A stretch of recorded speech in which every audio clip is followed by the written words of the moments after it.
pande kuu nne za Tanzania zinafurahi. Habari zofikie majirani zetu popote mlipo, Kenya, Uganda, Rwanda, Burundi. Tanzania ipo uwanjani, imeongoza fainali. Miambo, what a strike! Tazama ile kasi nzuri sana ya Lukman Balasalu, composure ya hali ya juu, finishing kali sana kwa Miambo. A man in the space, a ball on the net. Tanzania Serengeti Boys bao moja, Simba Teranga mabingwa mara moja, hawajapata kitu. Game ipo on. Hapa ni Morocco. Tanzania wanaandika bao la kwanza kwenye AFCON ya finali under 17.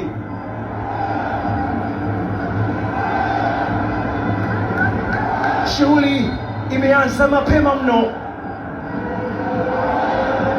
Tanzania Serengeti Boys wanatangulia kwa bao kali kweli kweli la Hamis Chenga Miambo, kiungo huyo. Haya,